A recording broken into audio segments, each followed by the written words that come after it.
Hello guys, it's Dragon Viking here, and I wanted to show you something a bit different today. I wanted to show you some interesting Chinese products that I got overseas, and they were cheap. I mean, they were definitely in the budget side of things, so I wanted to make a review to see how good some of these can be.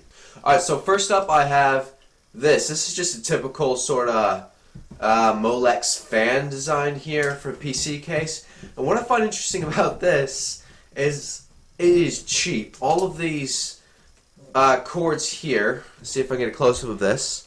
You see those little pins? Those will get bent and just completely destroyed so easily because they're not soldered on. They're just attached to the wire. They're sort of put through a hole in this plastic here. So you don't really have much sitting there. So the problem I had with these is I installed one and I was thinking, okay, this is installed. This is great and all. And then I turned on my system, and all you see is huge puffs of smoke coming out of my system, and you have these cords here. You see the little cords are all catching on fire, and like, it was really cool to see, but freaked me the hell out because I've got a semi-expensive system. Last thing I need is something blowing up on me.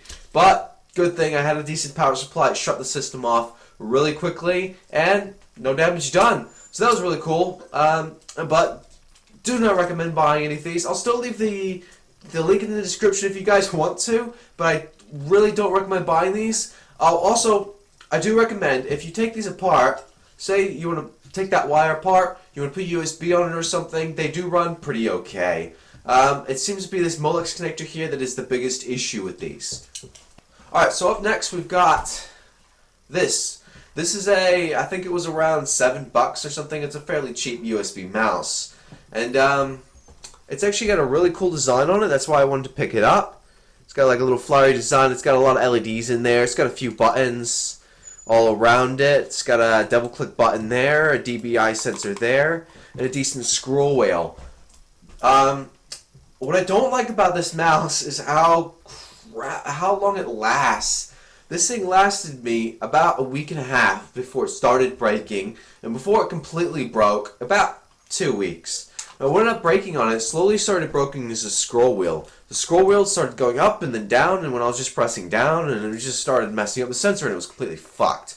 And then eventually it just sort of died, like stopped working completely. This USB thing is here is having a bit of problems, and it's chunky. Try putting this in the back of a case when you don't have much clearance. It absolutely is terrifying, so I don't recommend that. Also, I found this quite funny. If you can see this.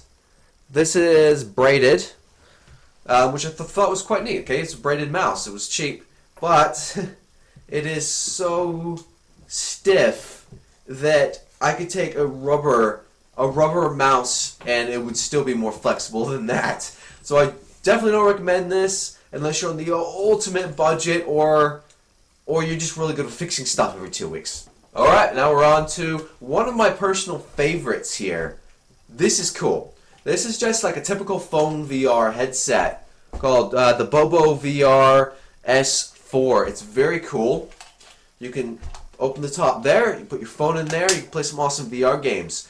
But this cost me about $13. Now, if you have a look at the padding is this really nice sweat-resistant, breathable material. It's very, very nice, and you also get this top mount here, which is the same sort of thing, and is still pretty squishy. So it's really nice to wear. Highly recommend it. It does stretch a little bit, and it also can be undone at the seam here, and you can make it longer, and you can make this little head bit higher as well. You can adjust the lenses, so make them closer and further away. I don't know if you can quite see that in the picture. And you can also, yeah, like that. And you can also buy a headset that had an actual earpiece for it. So it's got this little speaker system that comes out, sort of like a mini headset. But I didn't like that. Personally, I had one of this headset, and what ended up happening is I ended up clipping it off. I'll show you guys. So that little metal bit there? Yeah, I just clipped the whole thing off because if I wanted to put some proper good audio on, it was blocking it. If I wanted to put anything else on in that vicinity, it's fucked. You cannot put it on. It really, really sucks. But everything else in this for a $13 headset is amazing. And I guarantee, like, the amazingness on this. I guarantee you guys would absolutely love it if you guys bought it. And no, it's not as flashy as a Gear VR. It doesn't have all those instruments. But it's cheap. It's still got about 110 degrees field of view. So that is amazing in its own, thing with this headset. So I'll show you guys one last thing. Now this thing here, my personal favorite, one of my best purchases when it comes to like overseas stuff is phones.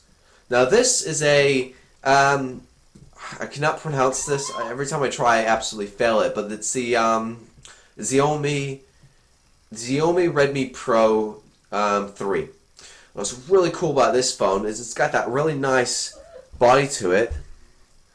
I really enjoy that body. And that's metal, by the way. That's not plastic. That is metal. And the price tag for this thing is about $150 for the base model. And it goes up to about $175, $180 for the model I got here. Now, aesthetic-wise, there is absolutely no difference between the base model and the model I have. But the insides are pretty cool. So the base model, you've got just 16 gigabytes of memory. So that's not that great. It's a little bit on the low side. Then you've got 2 gigabytes of RAM. That's really impressive. I know most smartphones are getting up there, but you're looking at a $150 phone. That's pretty good price for that. And it's got all the connectivities you want, and the newest Bluetooth, all that mumbo jumbo. It's got everything you need for VR. So any VR title worked perfectly on this, which is another reason why I got the headset. I got it at the same time as this phone to test it out, and I absolutely love it. This is also a 1080p screen coming in at 5.5 inches. Beautiful screen, I have to say. It's not OLED, it's just LCD, so it's not as nice as you'd see in some of the Samsung phones with, it's got 10 times more pixels in this thing anyway. But this thing at 1080p, when I'm gaming on VR, it's amazing. And any titles I've tried on VR, even 3D tiles, actually work really well. I don't see any perceivable lag in it at all. And I've also used this with RiftCat on my computer. You might check it out in some of my other videos. And it works really well with emulating something like the Oculus Rift, as long as it's not using the actual handheld controllers. It's just using an Xbox controller or something. It's really cool. What else I like about this phone is you've got yourself a handprint sensor and a 13 megapixel camera. Camera, not the greatest quality, but it's really good for filming. I do like its filming. I don't like its picture taking. It does tend to be a bit, like, kind of grainy looking. But overall, it's a lot better than a lot of other phones on the market, which is really good.